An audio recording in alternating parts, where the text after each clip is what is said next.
the agenda setter. All right, let's get right into it. Today, we're not just going to talk about the news, we are going to build a strategic framework to help you absolutely master current affairs for the UPSC Civil Services exam. Look, if you're an aspirant, you know this feeling, right? It's a daily flood of information, every headline screaming for your attention. It's just a classic case of information overload, and frankly, it's exhausting. But what if you had a system, a method to the madness, a way to filter, to categorize, and to connect all these headlines into actual exam-ready knowledge? Well, that's exactly what we're going to build together right now. So, here's our game plan. We'll kick things off with a huge shift in the Indian economy. Then, we'll link a global environmental event to some core concepts. After that, we'll explore digital governance, hit some quick-fire facts for your prelims, and finally, the most important part, show you how to connect all of it. First up, let's talk about a fundamental change happening in our capital markets. Now listen, this is not just some business headline, this is a core topic straight from your GS Paper 3 syllabus on the mobilization of resources. Okay, the number you really need to focus on here is 19%. That's the slice of the equity market now held by individual retail investors like you and me. For the very first time, it's our domestic household savings, driven by things like systematic investment plans, or SIP, that are becoming the main stabilizing force. They're actually replacing the often volatile foreign investments. This is a massive structural shift. Now, when you're writing your mains answer, you absolutely need a balanced view. So, what are the implications here? Well, on the plus side, all this domestic capital makes us less vulnerable to global shocks, like a decision from the US Fed, and it gives the RBI a little more breathing room on policy. But you have to talk about the risks. You've got the potential fragility from inexperienced investors, and the fact that most of this wealth is still concentrated in urban areas. See, a perfect balanced critique. All right, moving on, let's tackle an environmental topic. And with this, we're going to master a crucial UPSC skill, what we call the static dynamic link. It's all about connecting that foundational textbook knowledge with what's happening in the news right now. And this one's straight out of your GS Paper 3 syllabus on conservation. First, let's cover the static part. This is the bedrock, the stuff you absolutely have to know. CITES. It stands for the Convention on International Trade in Endangered Species of Wild Fauna and Flora. It's basically a global agreement that regulates the trade of wildlife to stop them from going extinct. It's simple, fundamental, and absolutely essential. Okay, now we connect that static knowledge to the dynamic news. The 20th Conference of the Parties, or COP20, just finished up in Samarkand. It was a big one. They marked the 50th anniversary, focused heavily on fighting wildlife crime, and they reviewed those critical lists of endangered species in the appendices. This is the current event that brings that static concept to life. But the real question is, how do you actually use this information? The trick is to strategically separate the facts for the different stages of the exam. This is the value add, the thing that turns passive reading into active scoring. So for your prelims notebook, you need the hard facts. Get these down. The short-fin mako shark, which is now critically endangered. The Pallas's gull, which was recently spotted in Jharkhand's Udva Bird Sanctuary. And of course, the location of the conference, Samarkand, Uzbekistan. These are all potential direct questions. Now for mains, you've got to zoom out.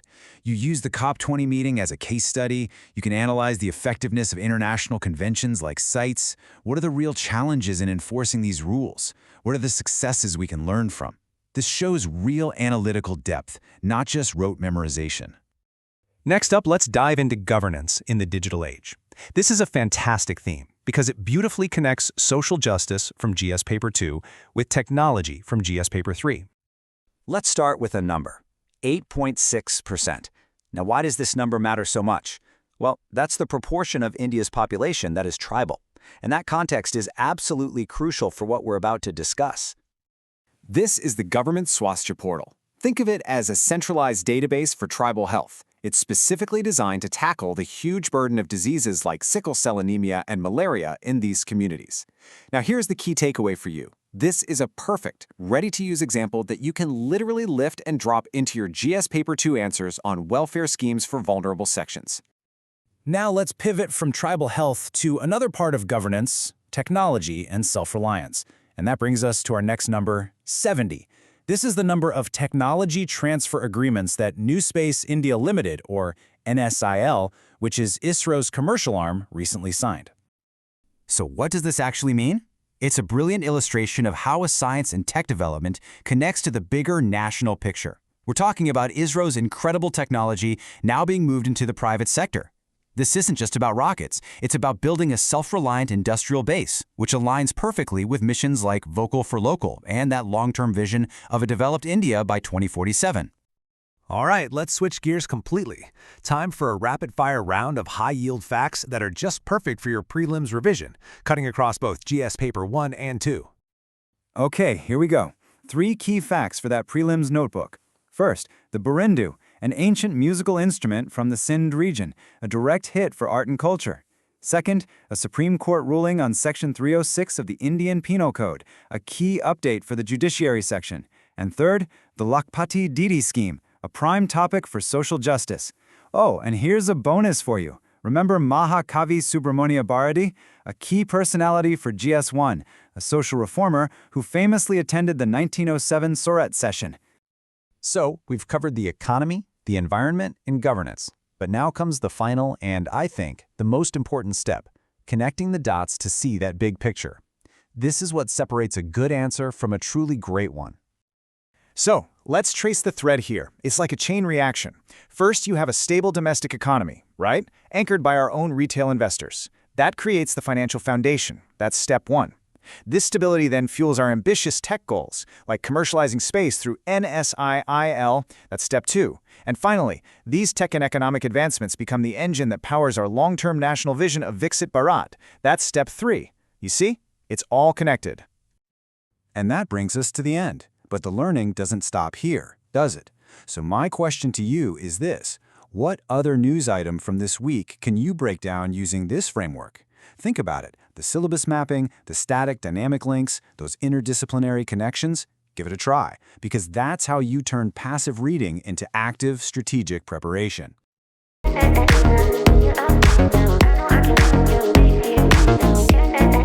आज की चर्चा में आपका स्वागत है। 12 दिसंबर 2025 की सबसे ज़रूरी खबरों पर हम एक गहरी नज़र डालेंगे, ख़ास तौर पर यूपीएससी पाठ्यक्रम के नज़रिए से।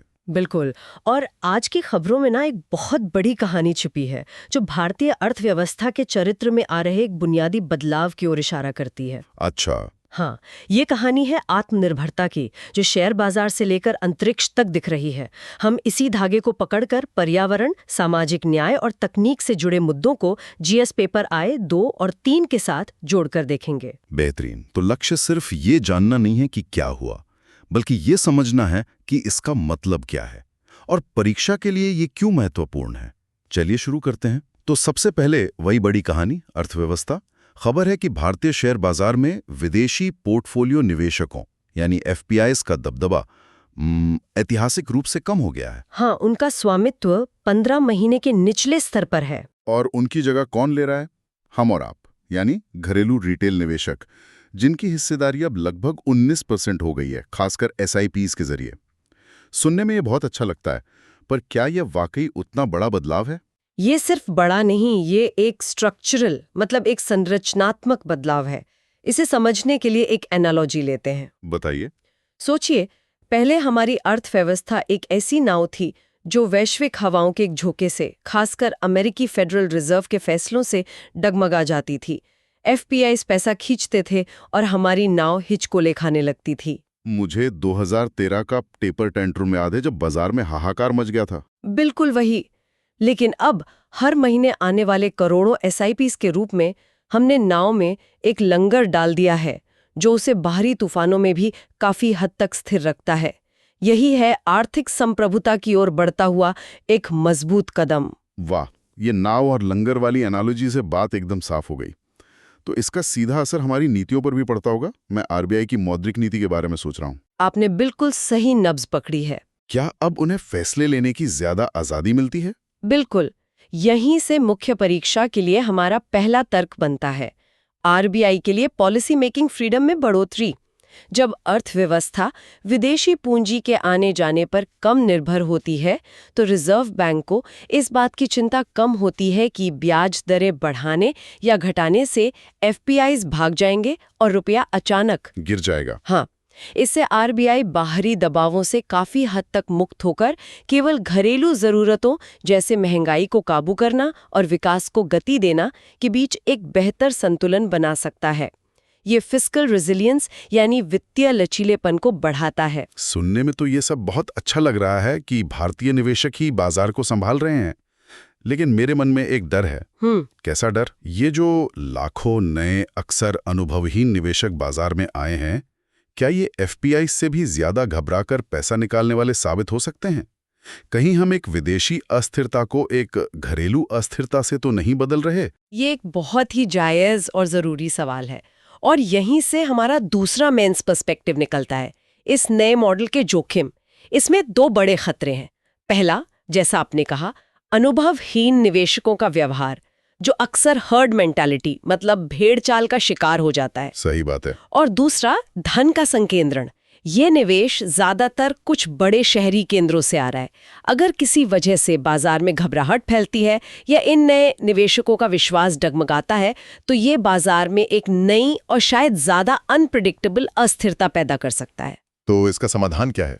इसका समाधान सिर्फ बाजार को रेगुलेट करना नहीं, बल्कि वित्तीय साक्षरता को एक राष्ट्रीय विजन बनाना है। बिल्कुल सही। एक मिनट, आपने इतने सारे पॉइंट्स बताए, फेड के फैसले, आरबीआई की आजादी, नए निवेशकों का जोखिम। अगर किसी को परीक्षा के लिए सिर्फ 2-3 सबसे जरूरी बातें याद रखनी हो, तो वो कौन सी होंगी? अगर हम सिर्फ तथ्यों की बात करें जो सीधे सीधे प्रीलिम्स में पूछे जा सकते हैं, तो उनमें सबसे पहला है खुदरा निवेशकों की इक्विटी बाजार में हिस्सेदारी का आंकड़ा, जो अब लगभग 19% है। ठीक है, 19%। दूसरा, एफपीआई स्वामित्व का 15 महीने के निचले स्तर पर पहुंचना। और तीसरा, ये समझ कि ये विषय जीएस पेपर 3 मतलब भारतीय अर्थव्यवस्था और जीएस पेपर 2 यानी सरकारी नीतियां, दोनों से गहराई से जुड़ा है। ठीक है, अर्थव्यवस्था की ये कहानी तो वाकई बहुत बड़ी है और भारत के भविष्य को दिशा दे रही है। लेकिन चलिए अब उस भविष्य के एक और अहम पहलू पर नजर डालते हैं, जिसके बिना आर्थिक तरक्की अधूरी है, हमारा पर्यावरण। हाँ, खबर है कि साइट्स की 20वीं conference of parties COP20 Uzbekistan के समरकंद में संपन्न हुई है। अब ऐसी कॉन्फ्रेंस तो बहुत होती हैं, पर जमीन पर इनसे क्या बदलता है? आपका सवाल बिल्कुल सही है। इन सम्मेलनों की असली अहमियत जमीनी कार्रवाई में ही है। साइट्स यानी वन्यजीवों और वनस्पतियों की लुप्तप्राय प्रजातियों में अंतर्राष्ट्रीय व्यापार पर कन्वेंशन इसी कार्रवाई के लिए एक वैश्विक ढांचा देता है। यहाँ से मेंस के लिए जो तर्क बनता है वो है वन्यजीव अपराध से लड़ने में अंतर्राष्ट्रीय सहयोग का महत्व। सोचिए, हाथी दांत या गैंडे के सींग की तस्करी कोई एक देश अकेले नहीं रोक सकता। नहीं, बिल्कुल नहीं। इसका नेटवर्क कई देशों में फैला होता है। साइट्स जैसे समझौते सभी देशों को एक ही नियम कानून के तहत लाते हैं, जिससे प्रवर्तन और सूचना का आदान प्रदान आसान हो जाता है। यह दिखाता है कि पर्यावरण संरक्षण एक साझा वैश्विक जिम्मेदारी है। मतलब ये एक तरह का इंटरपोल फॉर वाइल्ड लाइफ जैसा काम करता है। ये तो मेंस की बात हुई। प्रीलिम्स के लिए यहाँ से क्या खास निकल कर आ रहा है? अक्सर लोकेशन, प्रजातियों या कन्वेंशन के तंत्र पर सवार बनते हैं। बिल्कुल, प्रीलिम्स के लिए यहाँ कई पॉइंटर्स हैं। पहला तो लोकेशन ही है। COP20 समरकंद उज्बेकिस्तान में हुई। ये मैप के लिहाज से एक महत्वपूर्ण जगह है। ठीक है। दूसरा, कुछ प्रजातियां जो खबरों में रहीं, शॉर्ट फिन माको शार्क, जिसकी IUCN स्थिति गंभीर रूप से संकटग्रस्त यानी क्रिटिकली एंडेंजर्ड है, और पलास गल, जिसे हाल ही में झारखंड में देखा गया था। अच्छा, तो फिर इससे जुड़े संरक्षित क्षेत्र भी महत्वपूर्ण हो जाते हैं? एकदम। अब एक एस्पिरेंट को तुरंत इस खबर को अपने स्टैटिक नॉलेज से जोड़ना चाहिए, जैसे झारखंड का उधवा पक्षी अभयारण्य। और साइट्स के अपने तंत्र के बारे में उसके अपेंडिसेस अक्सर कंफ्यूज करते हैं। हाँ, और उसे समझना बहुत आसान है। साइट्स के 3 परिशिष्टों को ट्रैफिक लाइट की तरह समझिए। ट्रैफिक लाइट, ये मजेदार है। हाँ, अपेंडिक्स I मतलब रेड लाइट। इन प्रजातियों के अंतर्राष्ट्रीय व्यापार पर लगभग पूरी तरह रोक है। ये सबसे ज्यादा खतरे में है। अपेंडिक्स 2 मतलब येलो लाइट, व्यापार हो सकता है पर सख्त निगरानी और परमिट के साथ। और अपेंडिक्स 3 मतलब हेल्प रिक्वेस्ट, जब कोई देश अपने यहाँ की किसी प्रजाति को बचाने के लिए बाकी दुनिया से मदद मांगता है। ये जीएस पेपर 3 में संरक्षण से जुड़ा एक बहुत ही महत्वपूर्ण टॉपिक है। आर्थिक और तकनीकी शक्ति की बात तो ठीक है, लेकिन किसी भी देश की असली ताकत तो उसके सबसे कमजोर नागरिक की सेहत और खुशहाली से मापी जाती है। बिल्कुल सही कहा। इसी से जुड़ा एक अहम कदम जनजातीय मामलों के मंत्रालय ने उठाया है। एक स्वास्थ्य पोर्टल बनाया जा रहा है। अब सरकारी पोर्टल तो बहुत बनते हैं, इसमें नया क्या है? इसमें नया है इसका मकसद। इसे ऐसे समझिए कि अभी तक जनजातीय स्वास्थ्य से जुड़ा डेटा अलग अलग विभागों, राज्यों और योजनाओं में बिखरा पड़ा था। अच्छा। किसी को मलेरिया के आंकड़े चाहिए तो कहीं और जाओ, सिकल सेल एनीमिया के लिए कहीं और। स्वास्थ्य पोर्टल इन सब बिखरे हुए मोतियों को एक माला में पिरोने जैसा है। ये डेटा गैप को भरने की कोशिश है। जब पूरी तस्वीर एक जगह दिखेगी तभी तो सरकार सही जगह पर सही योजना के साथ मदद पहुंचा पाएगी। ये डेटा संचालित शासन मतलब डेटा ड्रिवन गवर्नेंस का एक बेहतरीन उदाहरण है। ये बिखरे मोती वाली बात से कॉन्सेप्ट एकदम क्लियर हो गया। तो ये सीधे सीधे जीएस पेपर 2 में कमजोर वर्गों के लिए कल्याणकारी योजनाओं से जुड़ता है। प्रीलिम्स के लिए कौन से तथ्य यहाँ से निकालने होंगे? प्रीलिम्स के लिए 3-4 बातें सीधी हैं। पहला, स्वास्थ्य पोर्टल किस मंत्रालय की पहल है? जनजातीय मामलों के मंत्रालय। सही। दूसरा, इसे कौन सी योजना समर्थन दे रही है? वो है ट्राई-ईसी योजना, जो एक केंद्रीय क्षेत्र की योजना मतलब सेंट्रल सेक्टर स्कीम है। ओके, इसका पूरा खर्च केंद्र सरकार उठाती है। हाँ। और तीसरा, सिकल सेल रोग SCD का जनजातीय आबादी में व्यापक प्रसार। ये तथ्य अपने आप में महत्वपूर्ण है। एक तरफ हम स्वास्थ्य के डिटेल डेटा को एक जगह ला रहे हैं और दूसरी तरफ अंतरिक्ष की टेक्नोलॉजी को पूरे देश में फैला रहे हैं। खबर है कि new space India limited NSIL ने इसरो की 70 तकनीकों को निजी भारतीय उद्योगों को ट्रांसफर करने के लिए समझौते किए हैं। 70, ये एक बहुत बड़ा नंबर है। ये वाकई बड़ा नंबर है और ये भारत के अंतरिक्ष कार्यक्रम के लोकतंत्रीकरण मतलब डिमोक्रेटाइजेशन की कहानी कहता है। इसका मेंस पर्सपेक्टिव सीधे तौर पर विकसित भारत 2047 और आत्मनिर्भर भारत जैसे राष्ट्रीय लक्ष्यों से जुड़ता है। कैसे? देखिए, अब तक इसरो रॉकेट बनाता था, सैटेलाइट बनाता था और लॉन्च भी करता था, लेकिन अब NSIL के जरिए इसरो अपनी सालों की मेहनत से विकसित टेक्नोलॉजी निजी कंपनियों को दे रहा है ताकि वो भी इस इकोसिस्टम का हिस्सा बन सके। मतलब एक तरह से PPP मॉडल। हाँ, ये दिखाता है कि कैसे सार्वजनिक निजी भागीदारी मॉडल प्रौद्योगिकी के स्वदेशीकरण को बढ़ावा दे सकता है और भारत को एक वैश्विक अंतरिक्ष शक्ति बना सकता है, जहां सिर्फ इसरो नहीं बल्कि सैकड़ों भारतीय कंपनियां दुनिया के लिए सैटेलाइट और रॉकेट बना रही हों। लेकिन क्या इसमें एक जोखिम नहीं है? जो क्वालिटी कंट्रोल, जो विजन इसरो के पास है, क्या हम निजी कंपनियों से भी उसी स्तर की उम्मीद कर सकते हैं, खासकर एक इतने संवेदनशील क्षेत्र में? ये एक बहुत ही व्यवहारिक चिंता है और इसका जवाब एक मजबूत रेगुलेटरी ढांचे में निहित है, जैसे INS स्पेस जैसी संस्थाएं बनाई गई हैं। शुरुआत में चुनौतियां आएंगी, लेकिन इसका दीर्घकालिक लाभ बहुत बड़ा है। इससे न सिर्फ रोजगार पैदा होगा बल्कि एक प्रतिस्पर्धी माहौल भी बनेगा जो नवाचार को और गति देगा। प्रीलिम्स के लिए बस इतना याद रखना है, NSIL इसरो की वाणिज्यिक शाखा है, 70 टेक्नोलॉजी ट्रांसफर समझौते हुए हैं और ये GS पेपर 3 में प्रौद्योगिकी का स्वदेशीकरण टॉपिक का एक सटीक उदाहरण है। चलिए, अब अंत में कुछ ऐसी खबरों पर नजर डालते हैं जो छोटी हैं पर परीक्षा के लिए बहुत महत्वपूर्ण हो सकती हैं। एक तरह का रैपिड फायर राउंड करें? बिल्कुल। सबसे पहले महाकवि सुब्रमण्य भारती की जयंती। GS पेपर I के लिए एक बहुत अहम व्यक्तित्व। हाँ। उनके बारे में सिर्फ तथ्य नहीं बल्कि उनके विचार महत्वपूर्ण हैं। प्रीलिम्स के लिए कुछ पॉइंटर्स तो हैं ही, जैसे उन्हें भारती की उपाधि एट्टायापुरम दरबार में उनकी काव्य प्रतिभा के लिए मिली, या फिर उनका राजनीतिक जुड़ाव कि वो कांग्रेस के सूरत अधिवेशन में शामिल हुए और तिलक और बिपिन चंद्रपाल जैसे गरम दल के नेताओं के सहयोगी थे। पर उनका योगदान सिर्फ राजनीति या कविता तक सीमित नहीं था, वे एक बड़े समाज सुधारक भी थे। बिल्कुल, और यही उनकी असली पहचान है। वे जाति व्यवस्था के कट्टर विरोधी थे और महिला अधिकारों के मजबूत हिमायती। उनकी प्रसिद्ध कविता है जिसमें वो कहते हैं कि केवल 2 ही जातियां हैं, पुरुष और महिलाएं, और कोई नहीं। आज के सामाजिक न्याय के संदर्भ में भी उनके ये विचार उतने ही प्रासंगिक हैं। ठीक है, रैपिड फायर में आगे क्या है? 3 और छोटी मगर जरूरी खबरें हैं। पहली, बोरियंदो, ये सिंध का एक प्राचीन संगीत वाद्य यंत्र है जिसके तार मोहनजोदारो सभ्यता से जुड़ते हैं। ये GS पेपर I के कला और संस्कृति के लिए एक संभावित प्रश्न है। बोरिंदो, नोटेड। दूसरी, आईपीसी की धारा 306।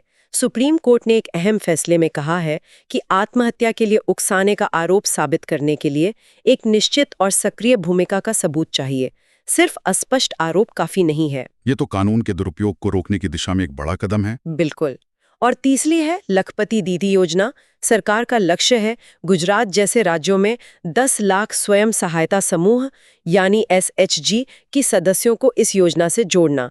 ये GS पेपर 2 में महिला सशक्तिकरण और सामाजिक न्याय का एक महत्वपूर्ण उदाहरण है। वाह, आज हमने अर्थव्यवस्था के बड़े बदलाव से लेकर पर्यावरण, स्वास्थ्य, तकनीक और इतिहास तक का सफर तय किया। अगर इन सभी को एक साथ जोड़कर देखना हो तो क्या कोई एक बड़ी तस्वीर उभरती है? बिल्कुल, एक बहुत ही साफ तस्वीर उभरती है। देखिए, हमने शुरुआत की थी पूंजी बाजार में घरेलू मजबूती से। हाँ, ये देश को आर्थिक स्थिरता और बाहरी झटकों से लड़ने की ताकत देती है। यही स्थिरता विकसित भारत जैसे महत्वाकांक्षी राष्ट्रीय लक्ष्यों को पाने के लिए जरूरी आत्मविश्वास और संसाधन देती है। और इन लक्ष्यों को हासिल करने के औजार? हाँ, औजार क्या है? वो है NSI द्वारा प्रौद्योगिकी का हस्तांतरण, जो नवाचार को जमीनी स्तर तक ले जाता है, और स्वास्थ्य पोर्टल जैसे डिजिटल गवर्नेंस के उपकरण जो ये सुनिश्चित करते हैं कि विकास का लाभ सबसे कमजोर व्यक्ति तक पहुंचे। तो मतलब ये सब आपस में जुड़े हुए हैं। यह दिखाता है कि कैसे आर्थिक आत्मनिर्भरता राष्ट्रीय विकास के दूसरे स्तंभों तकनीक, शासन और सामाजिक न्याय को मजबूत करती है। कमाल है। जब आप इसे इस तरह जोड़ती हैं कि आर्थिक स्थिरता से ही तकनीकी और सामाजिक विकास को बल मिलता है, तो ये अलग-अलग खबरें एक बड़ी कहानी का हिस्सा लगने लगती हैं। और आज की चर्चा के अंत में मैं एक सवाल के साथ छोड़कर जाना चाहूंगी। हमारे स्रोत में अनुभवहीन खुदरा निवेशकों और धन के संकेंद्रण के जोखिम का साफ उल्लेख है। जैसे जैसे घरेलू पूंजी भारतीय बाजार की रीढ़ बनती जा रही है, क्या अब वक्त नहीं आ गया है कि हम वित्तीय साक्षरता, फाइनेंशियल लिटरेसी को सिर्फ एक व्यक्तिगत कौशल के रूप में नहीं, बल्कि राष्ट्रीय आर्थिक स्थिरता के एक रणनीतिक स्तंभ के रूप में देखें? इस पर विचार जरूर किया जाना चाहिए।